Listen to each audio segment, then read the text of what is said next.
Hello, and welcome to the Mythic Archive. Today I want to tell you a story that is often misunderstood. When we hear the name Oedipus, we immediately think of the Oedipus complex in Sigmund Freud. We think of a sick, twisted story about a man who wanted to marry his mother. But that is a modern distortion. The original Greek myth is not a story about perversion. It is a detective story. In fact, it is the first detective story in Western literature. It is a thriller about a good man, a noble king, who is hunting for a murderer to save his people from a plague. He interrogates witnesses, he gathers clues, and he pushes for the truth no matter the cost. The tragedy of Oedipus is not that he was evil, it is that he was smart, brave, and persistent. He was the detective who discovered, step by horrifying step, that the monster he was hunting was himself. This is the full, unadulterated story of the House of Cadmus and the doom of Oedipus. To understand the darkness that fell upon Thebes, we must go back a generation before Oedipus was born. His father was King Laius of Thebes. Laius was a man with a dark past. In his youth, he had been a guest at the court of King Pelops. While he was there, he fell in love with the king's young son, Chrysippus.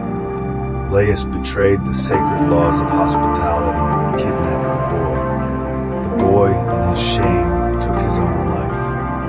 King Pelops, heartbroken and furious, called down a curse from the gods upon Laius and his entire bloodline. He prayed that if Laius ever had a son, that son would kill him. This is the crucial context that is often missed. The tragedy of Oedipus was not random bad luck. It was the cosmic repayment for the sins of the father. The gods do not forget, and they do not forgive. Years later, Laius became king of Thebes and married a noble woman named Jocasta, but their marriage was childless. Laius traveled to the oracle of Delphi to ask why.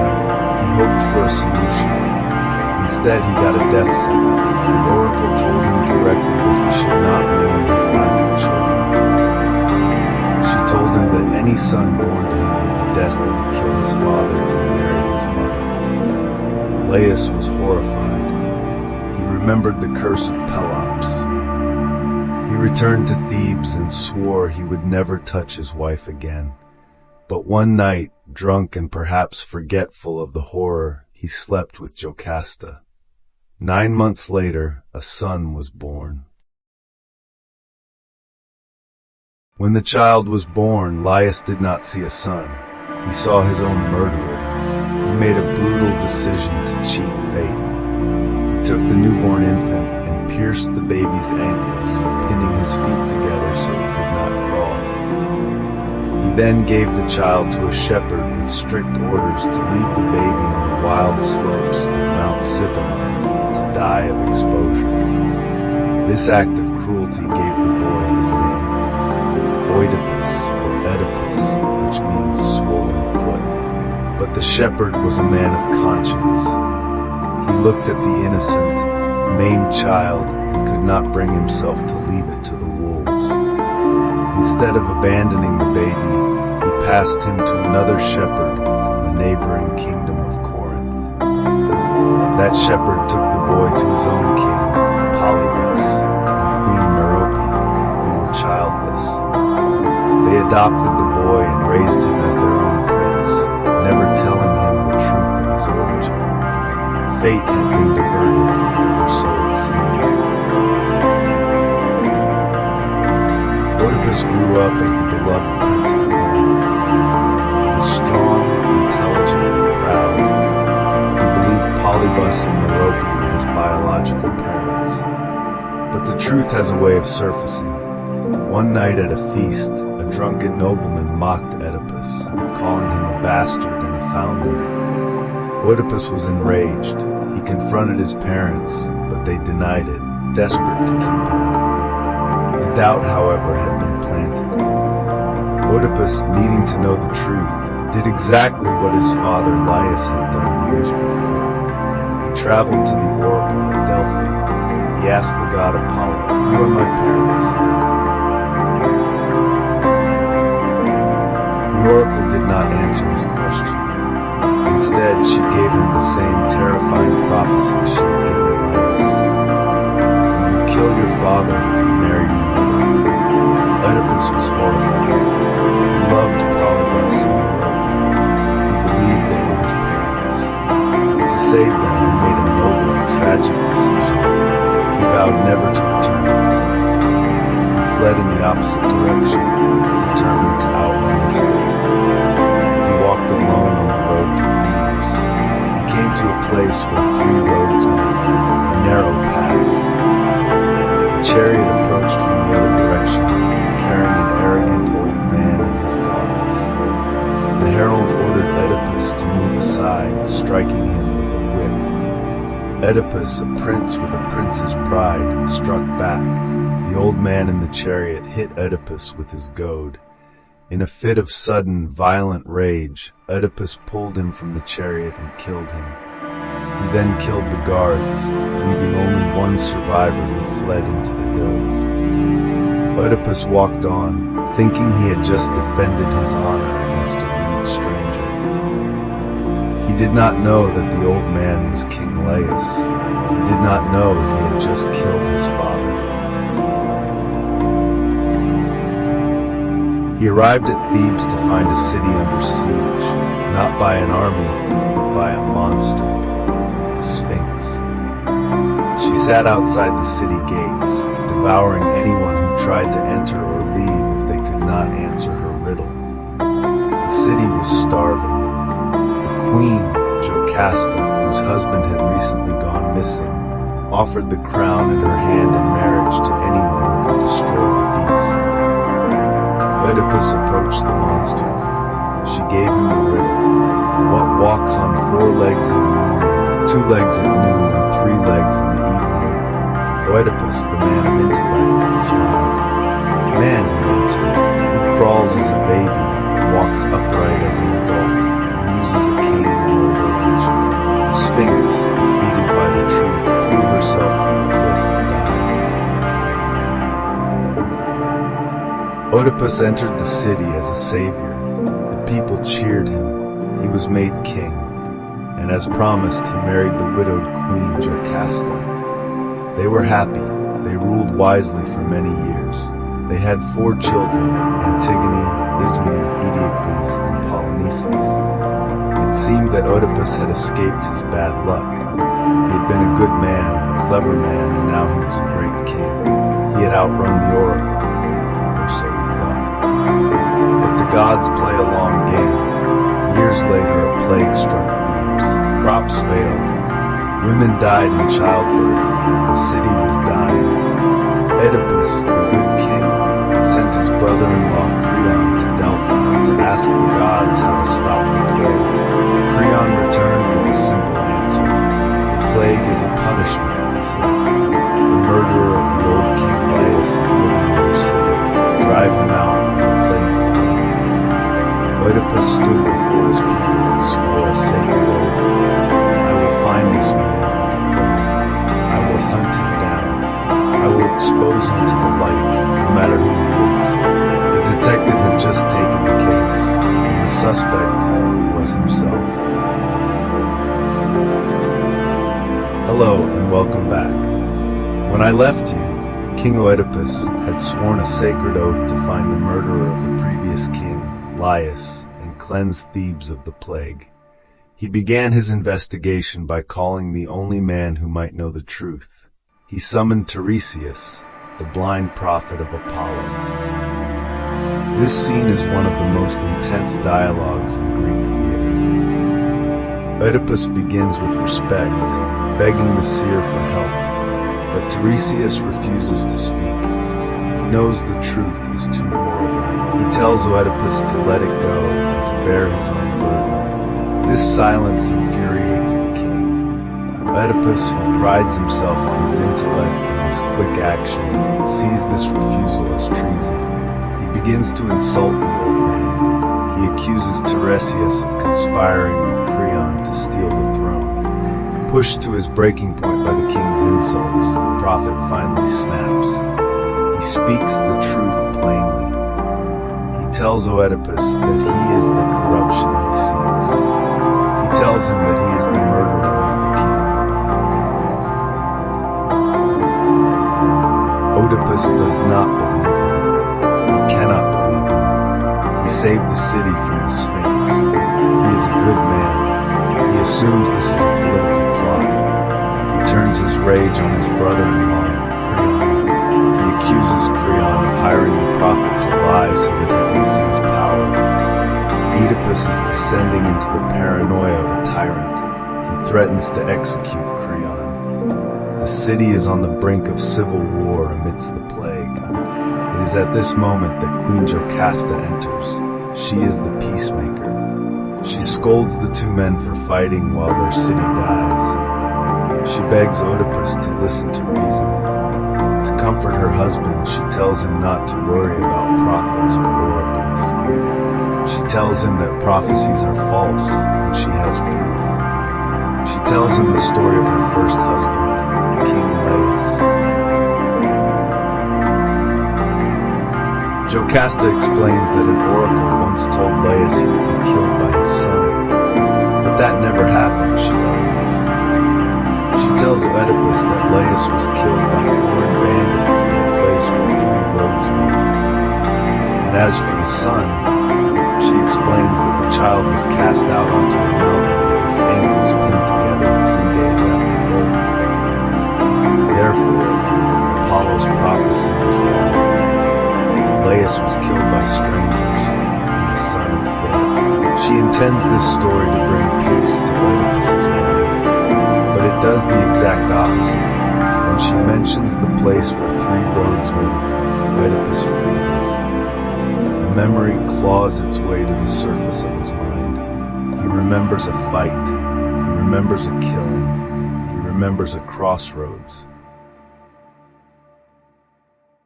Oedipus begins to ask frantic questions. Where did this happen? What did Laius look like?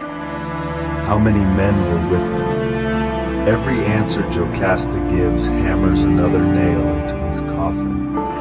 Oedipus realizes with horror that he might be the murderer of the king. He tells Jocasta his own story. He tells her about his youth in Corinth, the drunkard who called him a bastard, his flight from the prophecy that he would kill his father and marry his mother. He tells her about the man he killed at the crossroads who tried to run him off the road.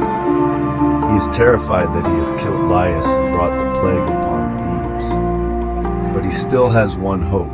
He still believes his father is Polybus of Corinth.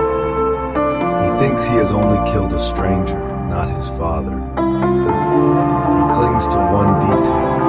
Jocasta said Laius was killed by bandits, plural. Oedipus was alone. If the sole survivor of the attack confirms it was a group, Oedipus is innocent. They send for the survivor, an old shepherd.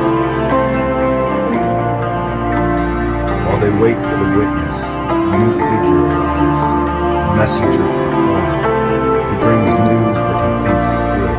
King Polybus of Corinth is dead of old age, and the people want Oedipus to return and be their king. For a moment, relief washes over the palace. Oedipus rejoices. His father is dead by natural causes. He did not kill him. The prophecy was wrong. He mocks the oracles. He tells Jocasta she was right, but he still refuses to go home to Corinth. He tells the messenger he still fears the second half of the prophecy, that he will marry his mother, Merope.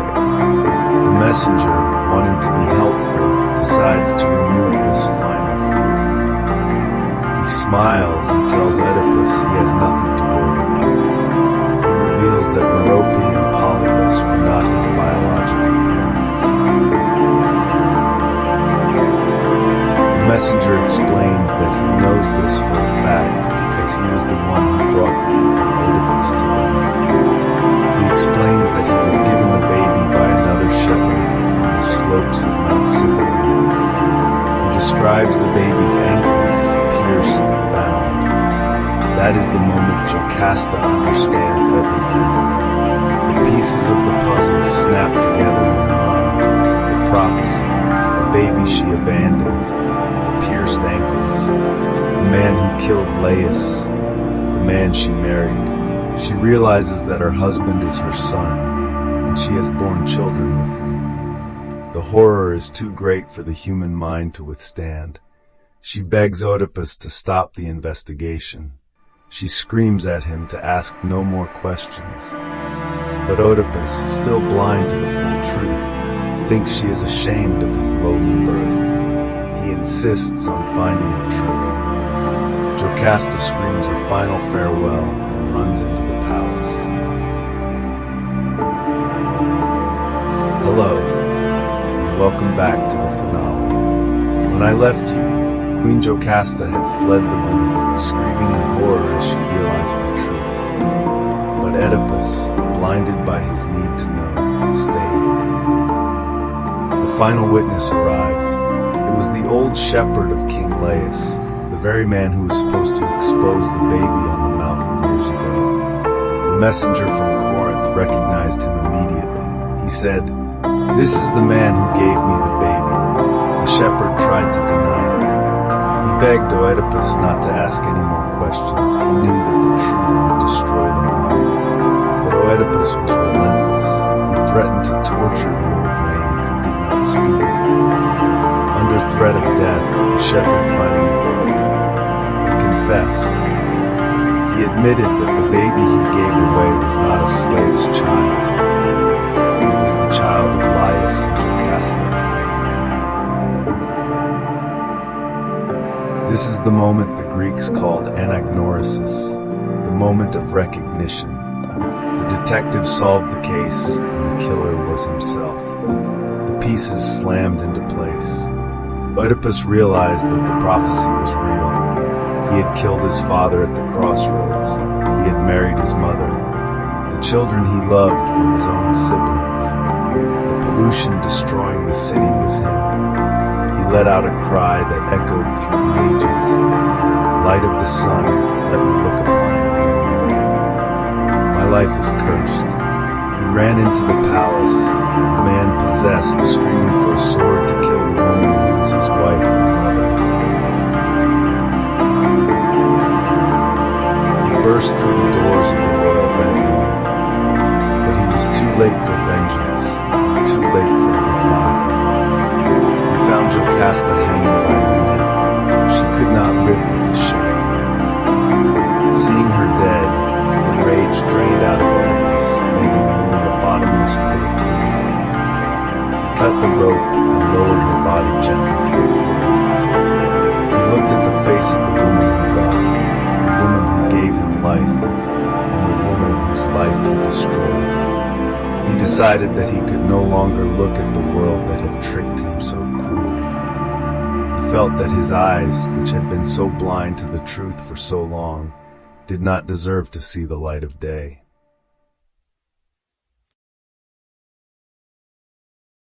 He reached down to her dress and tore the long golden pins from her robes. He held them up. He shouted that his eyes would never again see the crime he had committed, nor the children he had fathered in sin.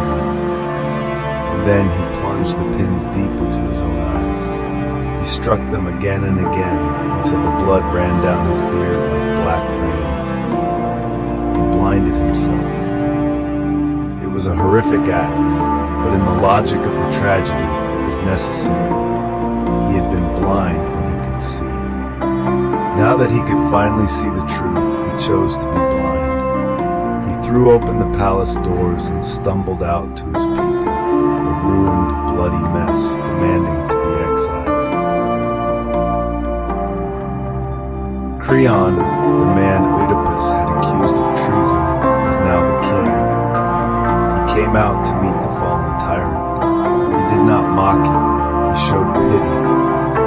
Oedipus begged Creon for one last favor. He asked to touch his daughters, Antigone and Ismene. When they were brought to him, he wept. He told them that they would be outcasts, that no man would ever marry them because of their father's sin. He begged Creon to take care of him. It is the most heartbreaking moment in the play. The monster is gone, and only a broken father remains. He asked Creon to drive him out of Thebes to the mountains where he should have died as a baby. Creon granted his wish. Oedipus was banished. He walked out of the city gates, tapped his staff on the road, and disappeared into the wilderness, led only by his loyal daughter Antigone. The chorus of Theban elders watched him go, deliver the final lesson of the myth. They looked at the man who had been the greatest of kings, the man who solved the riddle of the Sphinx, the man who had everything, and saw that he was now nothing. They warned the audience, count no man happy until he has passed the final limit of his life secure from pain. The story of Oedipus is not just a tragedy of fate. It is a reminder that we are all